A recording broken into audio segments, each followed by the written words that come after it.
Le pont transbordeur de Rochefort, classé monument historique, est l'unique ouvrage de ce genre encore en fonctionnement en France. Il est l'œuvre de l'ingénieur constructeur Ferdinand Arnaudin et fut inauguré en 1900 afin de permettre la traversée de la Charente sans gêner le trafic maritime de l'Arsenal. La proximité de la mer, les vents forts et son utilisation touristique à partir des années 90 ont conduit à une usure naturelle qui a forcé l'État, propriétaire de l'ouvrage, à entamer en 2016 une vaste campagne de travaux de 3 années pour sa réhabilitation.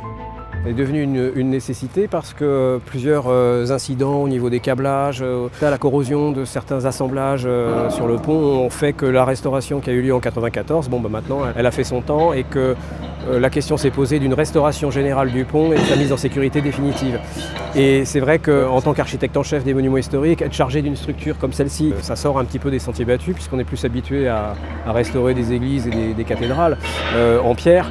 Là, c'est une structure métallique et donc mon rôle a été, vu qu'il s'agit d'un édifice classé, de veiller à ce qu'en fait, on le traite exactement comme on peut traiter n'importe quel monument. À l'automne 2016, le chantier est lancé et c'est la société Baudin-Châteauneuf qui a été choisie pour en assurer la rénovation complète. Joël, ingénieur structure, nous en dresse l'état des lieux avant travaux. Donc nous sommes sur l'ancrage, le massif d'ancrage rive droite, côté amont. Et donc nous avons devant nous le tirant qui a cassé et qui a été donc à l'origine des travaux. La rupture peut mettre en péril l'ouvrage. Les efforts présents dans le câble sont évidemment reportés dans les autres pièces qui se retrouvent donc surchargées et qui ne sont pas forcément conçues pour résister à ces efforts supplémentaires. Les travaux vont consister à changer l'intégralité de la suspension puisque ce problème peut aussi avoir lieu sur les autres tirants d'ancrage. L'ensemble des tirants d'ancrage vont être changés. Nous sommes ici dans un pylône. Les travaux principaux à faire sur le pylône sont le changement des diagonales. Ce changement est nécessaire pour des problèmes de résistance des pièces et pas pour des problèmes de corrosion. Nous sommes donc en train de changer ces pièces-là pour des pièces avec des sections plus importantes. Donc nous arrivons sur le tablier de l'ouvrage. Ce tablier est situé à 50 mètres de hauteur.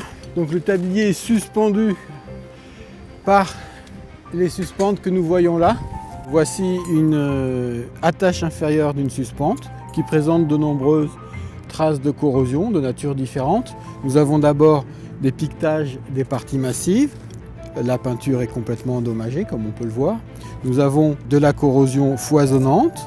Nous avons aussi des pertes de section des tiges de suspente et des étriers d'attache liées au ruissellement de l'eau sur les parties verticales qui s'accumulent au pied de la pièce. Ici un bel exemple de corrosion avancée puisque le profil en U est percé. L'âme du profil a quasiment disparu, a complètement disparu sous l'effet de la corrosion. Ici nous constatons la corrosion dérivée de la poutre.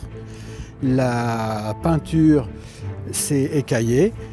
L'eau a pu pénétrer sur l'acier qui a rouillé. La rouille augmentant de volume a à son tour fait éclater la peinture. On voit par exemple ici cette augmentation de volume et l'effet de la corrosion. Tous ces éléments présentent des signes de corrosion qui peuvent éventuellement être dommageables pour l'ouvrage.